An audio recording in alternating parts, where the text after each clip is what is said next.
Hi hello everyone. நமக்கு ரொம்பவே ஃபேவரட்டாக இருக்கக்கூடிய வில்லேஜ் குக்கிங் சேனலுடைய மாத வருமானம் எவ்வளவு அப்படிங்கிறத கால்குலேட் பண்ணலாம். அப்புறம் வில்லேஜ் குக்கிங் சேனலுடைய மாத வருமானம் கால்குலேட் பண்ணுறதுக்கு முன்னாடி எவ்வளோ வியூஸ் போயிருக்கு அப்படிங்கிறத பார்க்கலாம். லாஸ்ட் 1 மந்த்தாக 4 வீடியோ அப்லோட் பண்ணியிருக்காங்க. ஒரு வாரத்துக்கு ஒரு வீடியோ அப்படிங்கிற கணக்கில் வில்லேஜ் குக்கிங் சேனல்ல இருந்து ஒவ்வொரு வீடியோவாக அப்லோட் பண்ணுறாங்க. இதில் 4 வீடியோஸுமே எவ்வளோ வியூஸ் போயிருக்கு அப்படின்னு பார்த்தோம்னா 1.6 crore, 1.8 crore, 1 crore, 50 லட்சம் வியூஸ் போயிருக்கு. மொத்தமாக கூட்டணும்னா 5 கோடி வியூஸ் போயிருக்கு. அதாவது 50 மில்லியன் வியூஸ் மெயின் வீடியோஸ்லயே போயிருக்கு.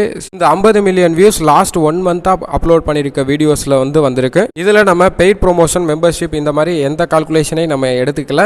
ஒன்லி வீடியோஸோட வியூஸ் எவ்வளவு போயிருக்கு, அதுல எவ்வளவு ரெவன்யூ வரும் அப்படிங்கறத மட்டும் தான் நம்ம மினிமமா கால்குலேட் பண்ண போறோம் வில்லேஜ் குக்கிங் சேனலுக்கு. ஸோ லாஸ்ட் 1 மந்த் அப்லோட் பண்ண இந்த 4 வீடியோஸ்ல இருந்து 50 மில்லியன் வியூஸ் கிடைச்சிருக்கு. 50 மில்லியன் வியூஸ் டிவைடட் பை 2000 அப்படின்னு எடுத்துக்கலாம். 2000 அப்படின்னு எடுத்தோம்னா மொத்தமா எவ்வளவு டாலர் கிடைக்குதுன்னா 25,000 யூஎஸ் டாலர் கிடைக்குது. 25,000 இன்ட்டு 80 ரூபாய் அப்படின்னு கால்குலேட் பண்ணோம்னா 20 லட்சம் ரூபாய் மினிமமா இந்த யூடியூப் சேனலுக்கு மாத வருமானமா கிடைக்குது. எல்லாருக்கும் ஃபேவரட்டா இருக்கக்கூடிய இந்த வில்லேஜ் குக்கிங் யூடியூப் சேனல்ல அதிகபட்சமா தமிழ்நாட்டில் சம்பாதிக்கக்கூடிய ஒரு முக்கியமான சேனலா இருக்கு. இப்போ நம்ம கால்குலேட் பண்ணிருக்கிறது எல்லாமே மினிமம் லெவல் தான். வேற எதையுமே பெய்ட் ப்ரொமோஷனோ அல்லது அதர்ஸ் இன்கம் எதையுமே நம்ம கால்குலேட் பண்ணல. ஒன்லி வியூஸ் அடிப்படையில் மட்டும்தான் நம்ம கால்குலேட் பண்ணியிருக்கோம். வியூஸ் அடிப்படையில் மட்டுமே 20 லட்சம் ரூபாய் மினிமம் இந்த யூடியூப் சேனலுக்கு, வில்லேஜ் குக்கிங் யூடியூப் சேனலுக்கு கிடைக்குது.